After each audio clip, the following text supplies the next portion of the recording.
Alright everybody, today it's October 2nd of 2024, and with that comes another simplistic layout. As I said before though, things will eventually get even bigger and better as time goes on.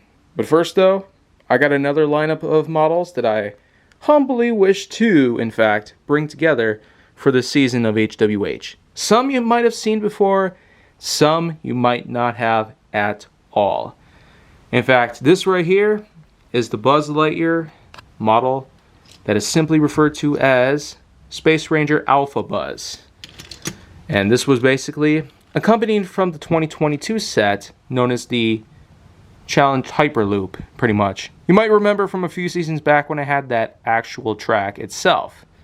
This was the model that came with it and has since then become a part of my collection, as you can see. There's plenty of other models that have been introduced over the years, like Drone Duty and 2Jet Z, and you can even see other older models in there that I have shown before, like the Surfing School Bus, Chevy Nomad, 70AR CUDA, and Solar Formula Solar, yeah. Then of course you have yourself an ID model right here, which you definitely had seen, especially when Season 10 came around with that little live stream gig that I got going with Streamlabs. In any case though, we got the same launcher in use, much like last time, but now we're going to be adding loops to the equation, along with the other U-turn that came as part of the Track Builder Unlimited Stackable Boost Pack. So you got both of them here, straightaways, and a bunch of loops. And we're just going to see here if any of them can contend with these. Some models might not make it, others may triumph with plenty of glory and cake in mind. So the first model that I'm going to be putting on the track is Pile Driver, which is yet another X Acceleracers model.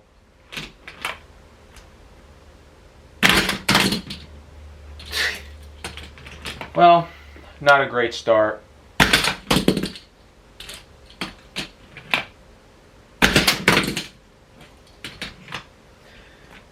I guess if forwards doesn't go well, let's try backwards.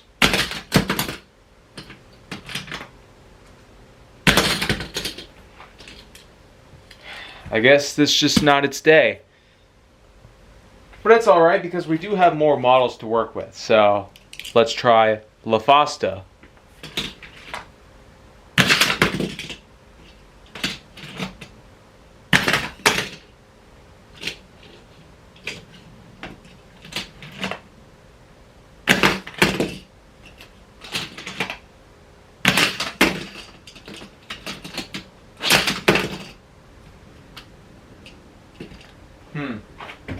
I don't know what it is.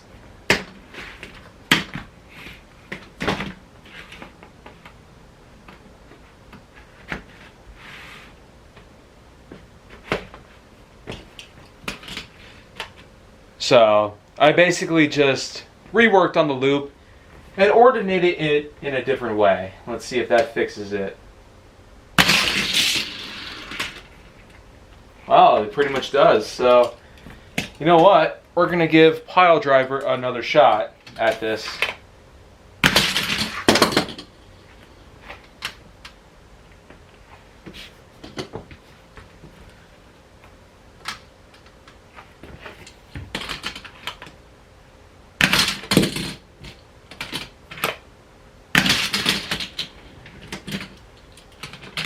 And one more time. Oh boy. Back to La Fasta, we'll go one more time here. Did not quite make it to that other loop. But now we have ourselves Hot Bird, which is little more than a modified Firebird from the late 70s.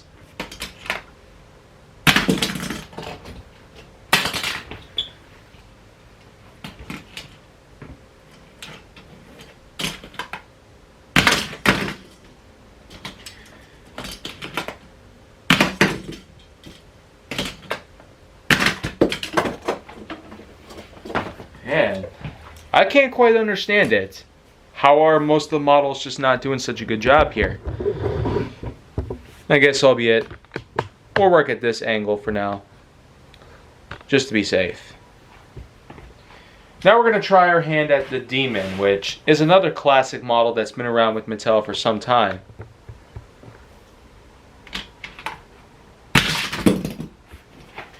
Oh boy. Just like with the last episode, we had another really old model contend, but didn't quite perform all too well. I guess the Demon is something you can't quite expect to do well either. Oh. Maybe I need to hit a little harder?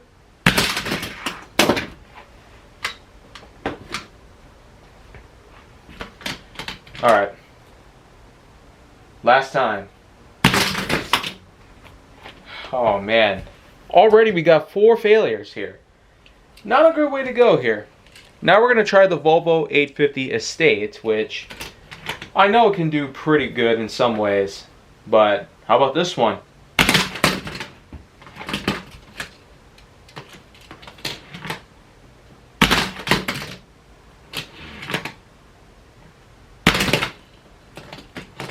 About backwards. Wow. I guess this goes to show that maybe not all layouts are meant to work with all types of models. Now we have ourselves Rally Finale, which was part of the ID series. And you might remember in Season 10 when I did have this showcased alongside other ID models like Tankful and West Coast Flyer. Yeah, there was an entire set of Track Builder Unlimited dedicated to the ID series. Well, in some regard, I will say Rally Finale does do some good drifting. Even though that's not what we're doing today.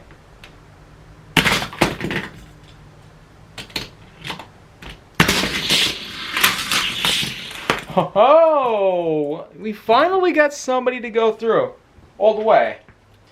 And well, as you can see here, this loop is iconically known as the kicker because when actuated, you have to manually reset it. So, I will be manually resetting it after every successful pass. Rally Finale is 1 out of 6 cars that have already made it to the finish line. And now we have ourselves the 91 Mazda MX-5 Miata, which is definitely a classic roadster. Let's just see how it does in this instance. Oh, that's quite a surprise. Here comes another X-Acceleracers model of mine, Anthracite. Now this model is really awesome in many different ways. Oh man, we got pretty close to entering. And well, it exits with a flare. Kind of weird that we had a bunch of fails and now we do have ourselves some contenders that actually made it. Here comes another model that is pretty good for the track, known as Formula Solar. Oh man. I guess that's one thing I'm not really a fan of about this type of loop. It has 2 lanes on it. And so of course, this can sometimes mean it'll cause cars to shift onto the wrong side and fall off the track.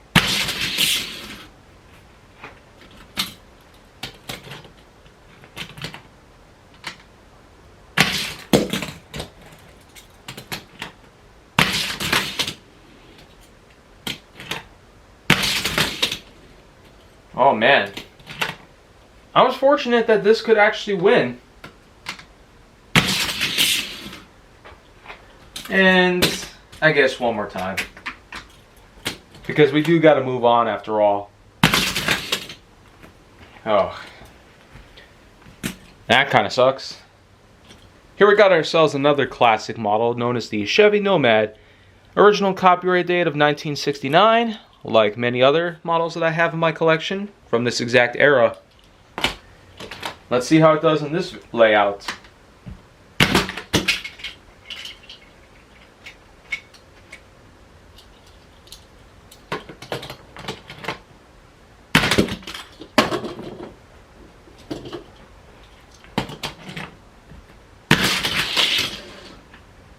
Ah, slides on the rail.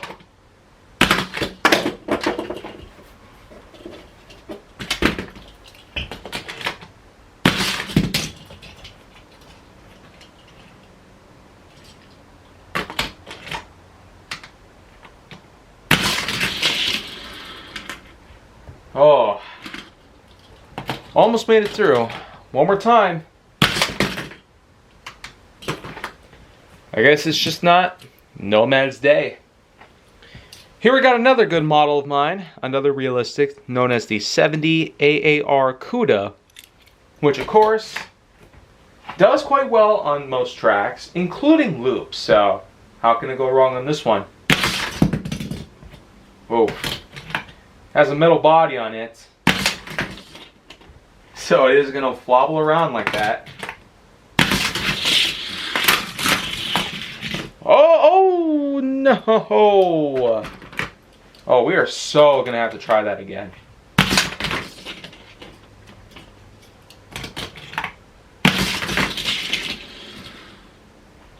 And you know what? I'm more than determined to get the AAR CUDA through. There we go. That's how you do it.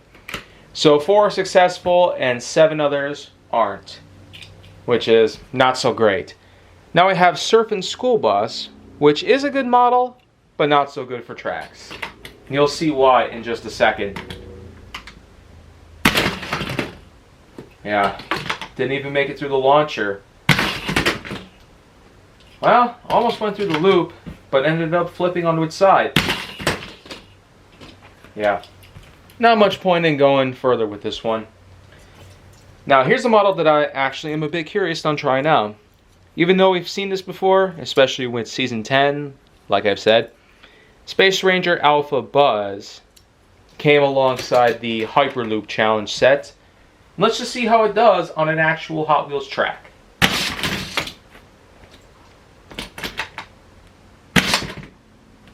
Ah, man. Embedded itself. It's not a good way to live life.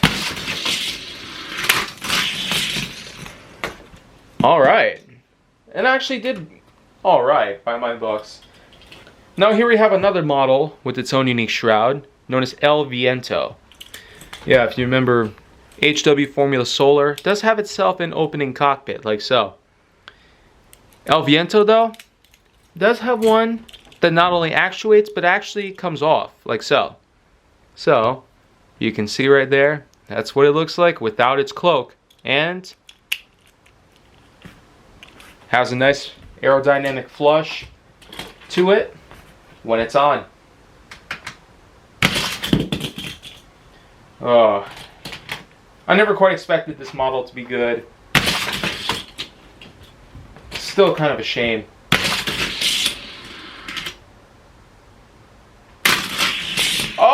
Oh man, I did not see that coming.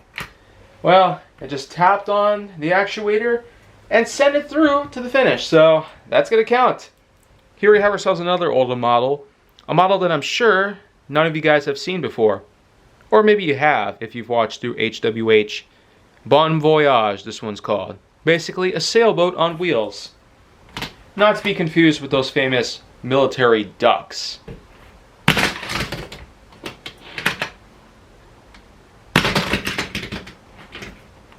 Oh man. It's gonna have to sail on, otherwise you won't make it. And one more time. Just is not doing so well here. That just seems to be the case with a lot of these models, unsurprisingly. Now here we go with the 57 Cadillac Eldorado Rome, which is another well-known classic. Not exactly in Hot Wheels, but in real life.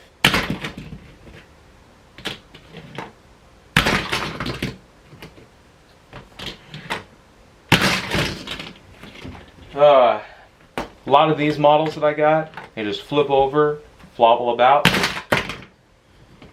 and it's not a real good way to go through your Hot Wheels career, if you have one, of course. This model I really want to see win, Pontiac Rageous. This model does feel very classic, being 1997 and all that, but of course, it also has itself an interior that you can see through. provided you remove this. So, let's get it on. Oh man. Lost the top part, exposing the interior. So you know what? Let's try it like that.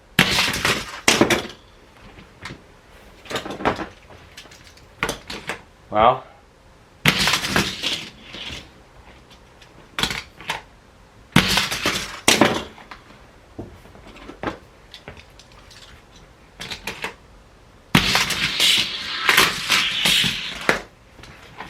Awesome. That is how you do it. So, with 7 models now successful, I'm pretty confident that with the last 3 we got, we might just be able to get a good start here. 69 Camaro, as classic as it is, with some nice bronze flames on its white exterior. Let's just see how it does on 2 loops.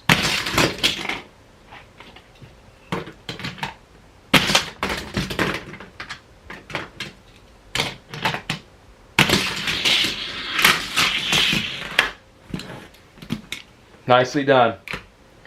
Here we have 2Jet Z, a model that is known to be very good on the track in many different ways. But, being 4 years old, how well is it going to do in a more recent setting?